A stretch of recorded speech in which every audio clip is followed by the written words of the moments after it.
Ya, anakku sekalian, mari kita lanjutkan pembahasan kita di pagi hari ini tentang rangkuman tematik tema ke-6.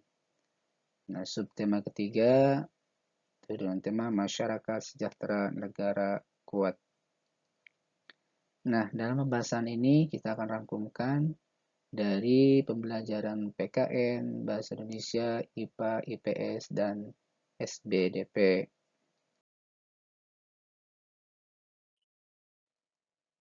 Nah, sekalian, kita fokus ke dalam PKN, tanggung jawab merupakan sebuah perbuatan yang dilakukan atas dasar kewajiban maupun karena panggilan hati. Nah, tanggung jawab berarti siap dan berani menerima segala konsekuensi atas perbuatan baik yang disengaja maupun yang tidak disengaja. Kemudian, setiap manusia pasti akan dibebani oleh sebuah tanggung jawab. Nah, ini adalah fokus kita pembelajaran PKN tentang tanggung jawab. Lalu berikutnya adalah bila seseorang tidak melaksanakan tanggung jawab, maka akan ada pihak lain yang memaksakan tanggung jawab tersebut dan akan ada orang lain yang dirugikan. Baiknya, anak sekalian, contoh tanggung jawab. Kita perhatikan yang pertama adalah contoh tanggung jawab sebagai warga negara, misalnya membayar pajak, menjaga persatuan dan kesatuan, kemudian menciptakan kerukunan, kemudian meningkatkan wawasan kebangsaan, lalu menjauhkan diri dari sikap dan perilaku yang diskriminatif atau membeda-bedakan. Dan selanjutnya menjadi pelajar yang rajin, pintar, dan berprestasi. Nah, selanjutnya tokoh tanggung jawab adalah bisa dalam pembelajaran ini adalah sebagai pelajar, misalnya satu, belajar dengan sungguh-sungguh, kemudian mengikuti upacara dengan khidmat, kemudian mempelajari budaya bangsa, menjalankan tata tertib sekolah, kemudian melaksanakan piket kelas dengan sungguh-sungguh. Itu adalah bentuk tanggung jawab ketika kita di sekolah. Selanjutnya kita fokus ke bahasa Indonesia. Nah, bahasa Indonesia dengan gagasan utama, ya, anakku sekalian. Yang pertama, setiap paragraf memiliki gagasan utama. Kemudian gagasan utama dapat terletak di awal paragraf, di akhir paragraf, dan di awal serta di akhir paragraf. Selanjutnya, gagasan utama juga ada yang terletak di tengah paragraf. Dan gagasan utama atau ide pokok atau pikiran atau pokok pikiran memiliki ciri yang paling umum di antara kalimat-kalimat lainnya. Oke. Dan selanjutnya kalimat lainnya merupakan kalimat penjelas yang bersifat menerangkan maksud dari gagasan utama yang berada di kalimat utama. Anak sekalian, kita perhatikan, kita akan menentukan gagasan utama.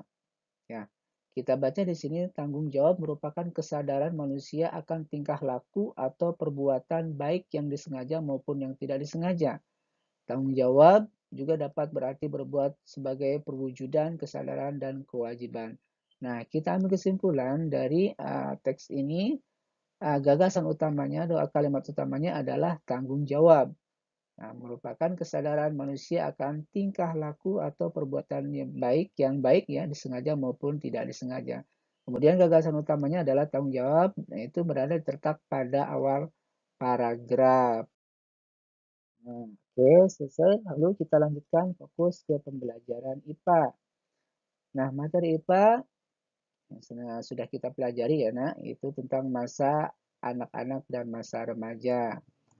Nah, manusia tumbuh dan berkembang.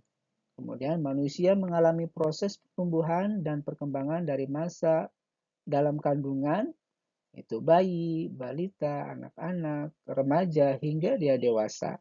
Nah, manusia mengenal aturan dan norma pada masa kanak-kanak. Nah, kita perhatikan pubertas. Nah, anak sekalian, kembali kita bahas tentang pubertas. Pada masa dewasa, manusia mulai mengenal tanggung jawab. Kemudian manusia dewasa sudah tidak lagi mengalami pertumbuhan secara fisik, ya, tetapi perkembangan secara emosional masih terus ada. Kemudian masa remaja atau masa puber adalah masa peralihan antara masa anak-anak ke masa dewasa.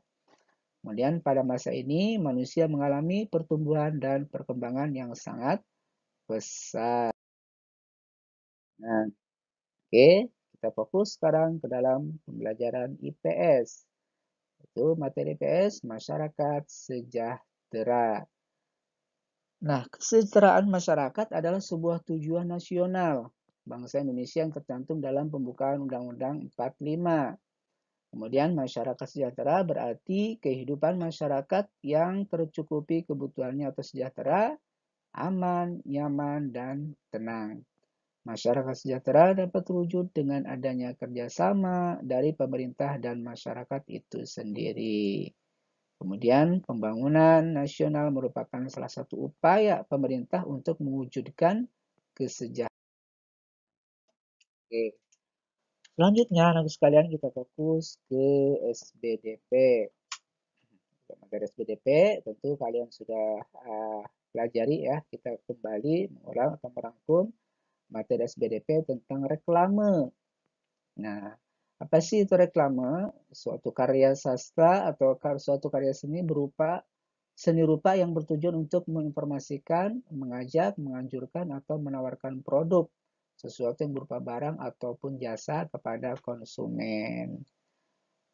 Nah, kemudian reklame juga dibuat menarik, sehingga orang yang melihatnya ingin mengetahui informasi yang disampaikan terkait dengan ajakan yang disampaikan dan ingin dimiliki, menggunakan, atau membeli barang yang ditawarkan tersebut. Nah, jenis-jenis reklame. Kita lihat. Ditinjau dari tujuannya, terdiri dari reklame komersial dan reklame non-komersial. Tentu kalian sudah tahu ya, Nah. Nah, ditinjau dari sifatnya, terdiri dari reklame peringatan, reklame permintaan atau ajakan, dan reklame penerangan. Ya, dan kemudian ditinjau dari jenisnya atau medianya, terdiri dari reklame audio, visual, audio, visual. Ada 3 ya. Nah, tugas kalian adalah di halaman 64 tentang duniawi dan ukhrawi. Nah, kiranya ini ya sekalian, terima kasih yang baru sampaikan di pagi hari ini. Selamat mengerjakan anak soleh dan soleha. Kita cukupkan dengan mengucapkan hamdalah, alhamdulillahirabbil alamin. Subhanakallahumma wa bihamdik asyhadu an la ilaha illa anta astaghfiruka wa atubu ilaik. Assalamualaikum warahmatullahi wabarakatuh.